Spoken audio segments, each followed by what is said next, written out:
واقعہ کربلا کی جو سمری ہے، جو آپ کو سمجھ آئی ہے، وہ کیا، وہ آپ کے نزدیک کیا ہے، وہ ذرا تھوڑے لفظوں میں شیئر کریں۔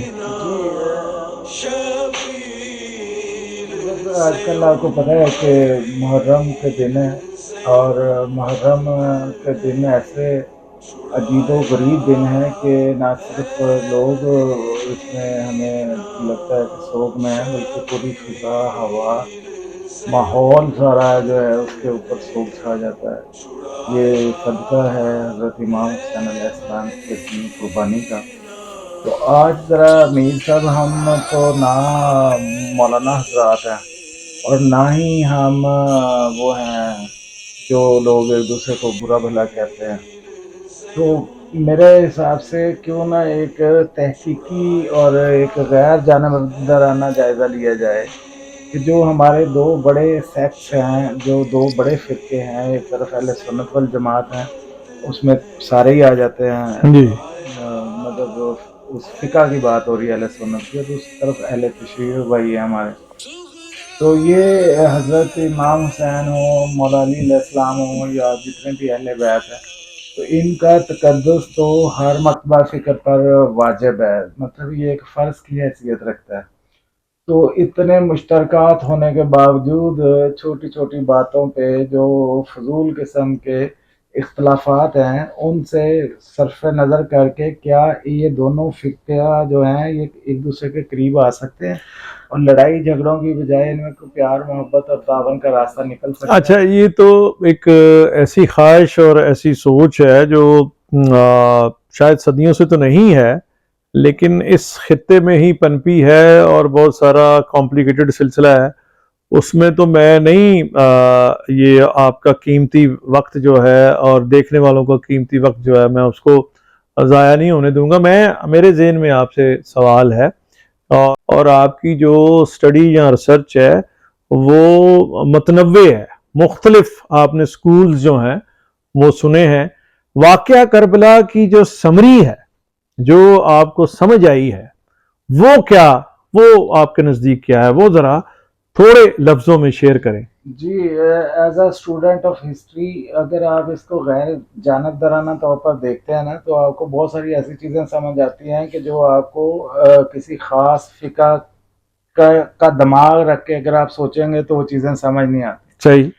کیونکہ یہاں ایک دوسرے کو مورد الزام ٹھہرا دیا جاتا ہے، لیکن اس کے بڑے ہی متنوع قسم کے فیکٹرز ہیں اس سارے واقعہ۔ ٹھیک۔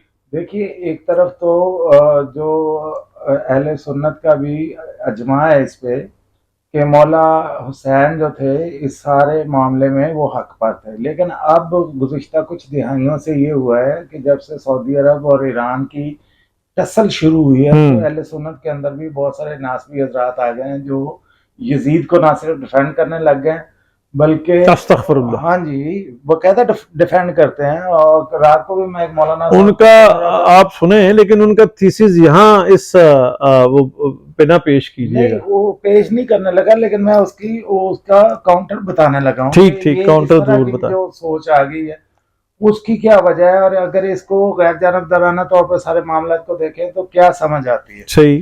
اچھا جی، پہلے تو بات کرتے ہیں کہ ایک ہسٹوریکل پرسپیکٹو ہے کہ جس پہ لوگ بات کرتے ہیں حضرت عثمان کی شہادت سے لے کے تو حضرت علی اور حضرت امام حسن تک کے واقعات کا، پھر اسی کا تسلسل کربلا کو گردانتے ہیں۔ تین چیزیں میرے ساتھ بڑی واضح ہیں، اور یہ تمام محققین جو ہیں غیر جانبدار وہ ان پر اکتفا ہے ان کا کہ جو مولا علی علیہ السلام کا طرز عمل تھا پہلے تین خلفائے راشدین کے ساتھ، وہ کسی بھی جگہ وہ ان کے ساتھ مقابلہ بازی یا لڑائی جھگڑے والا نہیں تھا۔ اس کے باوجود کہ وہ سمجھتے تھے کہ خلافت پہ میرا حق ہے، لیکن چونکہ سسٹم میں کچھ ایسا غیر اسلامی نہیں ہو رہا تھا کہ جس کی وجہ سے وہ تلوار سونت کے اس سسٹم کے سامنے کھڑے ہو جاتے، تو انہوں نے اپنی ذات کو، اپنی وہ اس کو قربان کیا کہ جی میرا حق ہے تو مجھے ملنا چاہیے اور مجھے کسی بھی قیمت پہ لینا چاہیے۔ اس کی ایک چھوٹی سی مثال دے کے میں آگے بڑھوں گا کہ جو حضرت ابو سفیان ہے وہ تشریف لائے ہیں حضرت علی کے پاس اور انہیں کہا ہے کہ آپ اپنے حق کے لیے کھڑے ہوں حضرت ابو بکر کے خلاف، تو میں آپ کے لیے پیادوں کی اور سواروں کی ایک بڑی تعداد یہاں جمع کر دوں گا، تو اس آفر کو بھی حضرت علی نے بڑے طریقے سے ریفیوز کیا ہے، جس سے یہ پتہ چلتا ہے کہ وہ لڑائی جھگڑا کرنا ہی نہیں چاہتے تھے کم از کم خلافت والے معاملے میں. پھر آگے وہ آتے ہیں پیشکش کیا تھی، وہ تو دانا ہی تھا. ہاں جی کہ لڑائی جھگڑا کروائے. ہاں. اور حضرت علی کو بھی پتا تھا کہ یہ بالکل شروعات اسلام ہے، نبی پاک صلی اللہ علیہ وسلم کو دنیا سے تشریف لے کے گئے چاند دن ہوئے، اور میں اور اگر حضرت ابوبکر لڑ گئے تو کیا پتا چلے گا اسلام کیا تھا، کیا نکلا، یہ بات ٹھیک ہے یا وہ بات ٹھیک ہے. مطلب پھر تو ایک کنفیوژن سی جنم لے لینی تھی. تو اس کے لیے یہ غنیمت تھا جو 30 سال تک خلافت چلی ہے، جس کے بارے میں نبی پاک صلی اللہ علیہ وسلم کا بھی حکم تھا. تو اس کم از کم 29 سالوں میں ہمیں ایک اسلام کا ماڈل تو نظر آتا ہے، اور یہ ماڈل اور سنہرا اور خوبصورت ہو جاتا ہے اگر وہ 30 سال سے آگے اس کا 100-200 سال تک تسلسل جاری رہتا ہے، اور اہل بیت اور صحابہ اکرام کی کوارڈینیشن کے ساتھ کوئی سیاسی نظام پنپتا ہے. اچھا، یہ تھوڑا زیادہ ڈیٹیل ہوگی. میں چاہ رہا ہوں کہ واقعہ کربلا کا جو ہے وہ آپ تھوڑا اب ایک سوال اور اس میں ایڈ کر لیں کہ یہ بتائیں کہ تاریخی طور پر جو کتابیں اور حوالے ہیں اور مختلف حوالے ہیں، اس میں یہ ہے کہ حضرت علی علیہ السلام اور حضرت عمر رضی اللہ تعالیٰ عنہ کا بڑا آپس میں بڑا وہ تھا، کلوز کوارڈینیشن تھی، اور بڑی محبت اور شفقت، ایک دوسرے سے احترام کا رشتہ رہا. پھر یہ بعض جو میں نے دیکھا ہے وہ کچھ بہتر وہ نہیں کر رہے ہوتے، اور بھائی تم جو ہے 1500 سال بعد فیصلے کر رہے ہو، اور اس میں لٹریچر کے اوپر کہ جس میں ہر طرح کی روایتیں مل جاتی ہیں کہ آپ نے کوئی بھی موقف اپنانا ہے نا، تو اگر آپ کو حدیث سے کچھ نہیں ملے گا آپ تاریخ سے لے آئیں گے. اچھا، کوئی مستند حوالہ جس سے پتہ چل سکے اور عام لوگوں کو پتہ چلے کہ حضرت علی علیہ السلام اور حضرت عمر کا بڑا 1,00,000 حوالے. حضرت سلمان فارسی کو مدائن کا گورنر مقرر کیا گیا اور حضرت علی کے حکم پر کیا گیا حضرت عمر کے دور میں. مطلب ایڈمنسٹریشن میں اس سے بڑا رول ہو سکتا ہے کسی کا کہ آپ ایک اتنا بڑا ایریا، مدائن کا مطلب ایران. اچھا جی، پھر اس کے بعد جب حضرت عمر جانا چاہ رہے تھے جنگ یرموک کے موقع پر یا جنگ قادسیہ کے موقع پر اس کو لیڈ کرنے کے لیے، تو حضرت مولا علی علیہ السلام نے ان کو منع کیا، اور انہوں نے کہا کہ آپ کی حیثیت سینٹر پوائنٹ کی ہے. وہ انہوں نے تشبیہ دی جو چکی کا قلعہ ہوتا ہے جس کے گرد چکی گھومتی ہے. تو انہوں نے کہا کہ اگر آپ چلے گئے تو وہاں اگر خدا نہ خواستہ آپ کی ذات مبارک کو کچھ ہو گیا تو پھر تو مسلمانوں کا نظم و نسق جو ہے وہ بکھر جائے گا. اور اگر کوئی اور لشکر جاتا ہے اور وہ شکست کھا جاتا ہے اور آپ موجود رہتے ہیں تو آپ تو کئی لشکر بنا کے یہاں سے بھیج دیں گے، جس کی وجہ سے ایونچولی ہمیں فتح حاصل ہو جائے گی. تو اگر ان کی کوئی رکاوٹ ہوتی تو وہ تو کہتے کہ آپ سب سے پہلے جائیں. اور پھر جب وہاں چابیاں لینے گئے ہیں حضرت عمر یروشلم کی، تو پیچھے خلیفہ کس کو مقرر کر کے گئے؟ مدینہ کا حضرت علی سرکار. اور اگر حضرت مولا علی سرکار کو وہ خلیفہ مقرر کر کے جاتے اور سفر میں خدا نہ خواستہ ان کو کچھ ہو جاتا تو آٹومیٹکلی کون بن جانا تھا؟ خلیفہ حضرت علی علیہ السلام. اور پھر اس کے علاوہ ہزاروں حوالے ہیں کہ حضرت علی اور حضرت عمر. اچھا، 71 روایتیں تو یہ بیان کرتے ہیں ہمارے اہل تشریح بھائی کہ جی 71 دفعہ تو حضرت عمر نے یہ فرمایا کہ حضرت علی نہ ہوتے تو میں ہلاک ہو جاتا. اچھا، اس میں پھر ایک بات آتی ہے کہ جو شرعی مسئلے ہیں، کیونکہ نبی پاک صلی اللہ علیہ وسلم کے ساتھ قربت حضرت علی کی اتنی زیادہ تھی، اور پھر وہ علم کا دروازہ تھے، اور پھر وہ ساری باتیں، تو ہمیشہ حضرت ابوبکر کے دور ہو، حضرت عمر کا دور، حضرت عثمان کا دور ہو، جو شرعی مسائل عام صحابہ کو نہیں پتا ہوتے تھے وہ حضرت علی بیان فرماتے تھے اور ان کی رائے کو حتمی سمجھا جاتا تھا. اور اتنا بڑا جو انقلاب ہے، اتنا بڑا ریولوشن جو، اور اتنا تاریخ اس علاقے میں، اور وہ سارا ریجن جو ہے جہاں بچیاں دفن ہو رہی تھیں اور دنیا کی ہر جو برائی تھی وہ اس میں وہ اٹے ہوئے تھے، وہاں یہ انقلاب اتنا بڑا آنا کسی ایک یا دو وہ سلسلہ نہیں، وہ تو پھیل گیا تھا. اور پھر ایسے لوگ اور ایسے ماننے والے ہوئے، جیسے حضرت اویس کرنی، وہ انہوں نے دیدار ہی نہیں ہوا اور ان کو صحابہ کا درجہ ملا ہے جنہوں نے دانت اپنے شہید کیے تھے. اتنی خوبصورت آپ نے بات کر دی. حضرت اویس کرنی جب مکہ تشریف لائے نا تو حضرت عمر اور حضرت علی دونوں نے ان کا استقبال کیا، کیونکہ دونوں کو وصیت تھی کہ ویسے کرنی آئیں گے تو آپ دونوں نے جا کے ان کو ملنا ہے اور لینا. مطلب یہ اتنا کلوز کوارڈینیشن ہے کہ آپ سمجھیں کہ ایک ڈیپ سٹیٹ جو تھی نا اس دور کی، وہ مولا علی علیہ السلام تھے، کہ جن کے بغیر حضرت عمر کوئی بڑا فیصلہ نہیں کرتا تھا. اچھا پھر یہی حضرت عثمان کے ساتھ ہے. حضرت عثمان کا جب گھراؤ ہوا ہے، جب باغی آئے کوفہ سے، شام سے اور بصرہ سے، اور شام سوری کہہ رہا ہوں مصر سے، تو انہوں نے حضرت عثمان کے گھر کو جب گھیرا ہے تو جو حضرت عثمان کو سب سے زیادہ جس نے بچانے کی کوشش کی ہے وہ مولا علی سرکار ہے. اور حضرت عثمان نے جتنی دفعہ بلایا ہے تو حضرت علی ان کے پاس گیا ہے. ایون ان کا پانی بند ہوا ہے تو حضرت مولا علی سرکار مشق میں پانی لے کر ان کو پانی پلانے گھر گئے، اور حسنین کریمین کو اور حضرت عباس کو ان کے دروازے پہ کھڑا کیا ہے کہ کوئی ان کا نقصان نہ کر سکے. تو یہ پھر قسمت کی آپ دیکھیں ستم ظریفی کہ قتل عثمان بھی ادھر ہی ڈالا جاتا ہے، اور پھر قصاص عثمان کی باتیں ہوئیں، اور پھر وہ سارا ایک وہ جو مولویوں کی گیمیں ہیں. اچھا یہ ایک تاثر جو ہے وہ یہ بھی بتائیں کہ حضرت عثمان رضی اللہ تعالیٰ عنہ اور حضرت خدیجہ رضی اللہ تعالیٰ عنہا، یہ ان کا جو صاحب ثروت تھے یہ دونوں، وہ حضور کی جو ہے وہ ظاہر اہلیہ اور ادھر قریبی دوست، تو یہ ان کا جو مال ہے، اسباب ہے. میر صاحب آپ کی جرنلسٹ اپروچ پہ نہیں میرا سوال کیوں ہو گیا؟ ہاں یہ آپ نے بڑی بنیادی چیز کر دی ہے. دیکھیں جب حضرت خدیجہ الکبریٰ کا مال استعمال ہو رہا تھا نا، وہ مکہ تھا، اور جب وہ دنیا سے تشریف لے گئی ہیں تو اس خدمت کو کس نے انجام دیا؟ حضرت عثمان غنی کے مال. واہ. اور یہ بہت اسلام کے پھیلاؤ میں جو مالی ضروریات میں حضرت خدیجہ الکبریٰ کا مال اور حضرت عثمان کا مال یہ بڑا کلیدی فیکٹر تھا. اور ہمارے ہاں ہوتا یہ ہے کہ جو یہ میں کہتا ہوں ایک دوسرے کو تانے جان بوجھ کر دیتے ہیں. حضرت عثمان سے حضرت علی والی بہادری تلاش کرتے ہیں، اور حضرت علی سے وہ والی سخاوت تلاش کرتے ہیں، اور حضرت عمر کی جو ایڈمنسٹریشن ہے وہ حضرت ابو بکر سے تلاش کرنے کی کوشش کی جاتی ہے، اور حضرت ابو بکر کی جو فراخ دلی اور جو ان کا بڑا پن تھا اس کو باقی جگہوں پہ بھی ہر بندے کو اللہ تعالیٰ نے کچھ خاص خصوصیات دی ہیں جس کی وجہ سے انہیں قرب نبی حاصل ہوا ہے صلی اللہ علیہ وسلم. تو اگر آپ حضرت عمر کی ایڈمنسٹریشن کی بات کریں تو تاریخ میں کوئی بعد میں بھی کتنے بادشاہ آئے ہیں، آج تک عمر لاز کی بات ہوتی ہے، اسکینڈینیوین کنٹریز میں ان پہ کام ہوتا ہے کہ جو انہوں نے ادارے بنائے، پولیس بنائی، یہ کیا وہ کیا، نظم و نسق دیا. تو پھر آپ ان سے یہ توقع بھی ساتھ ہی کرتے ہیں کہ وہ مال خرچ کریں حضرت عثمان کی طرح، لڑیں وہ جنگیں حضرت علی کی طرح، اور وہ ہر چیز وہی، مطلب ہر جگہ ایک پیرامیٹر نہیں ہوتا.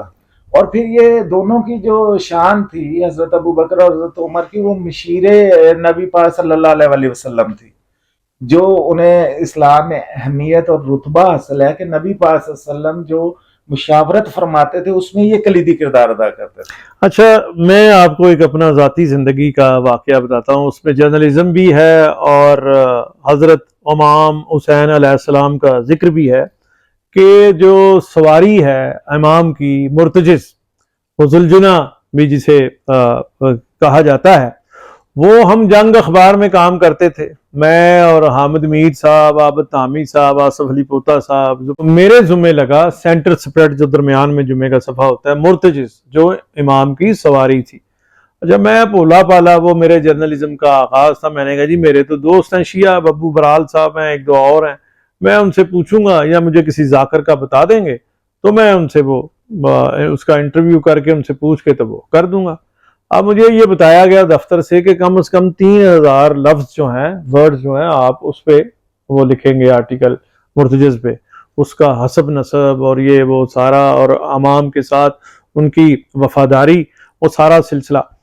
تو آفتاب پھر جب میں ریسرچ کرنے نکلا تو بڑے بڑے ذاکر جو ہیں 10 سے 11ویں لائن ان کو نہیں آتی تھی اور آگے ختم ہو جاتا تھا. ہے جی یہ تو بنتے تھے 125 200 ورڈز، میں نے لکھنے تھے 335 100 ورڈز.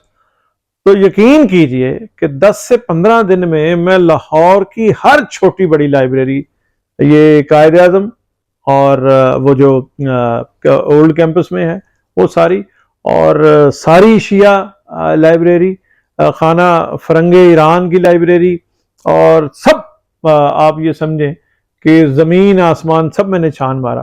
اور مجھے ضیاء شاہد صاحب کا چہرہ نظر آتا تھا کہ بھئی وہ ایڈیٹر بہت سخت تھے. تو یقین کریں کہ اس کا پھر میں سمری پہ آتا ہوں کہ میرے یہ سہیل احمد صاحب کے چھوٹے بھائی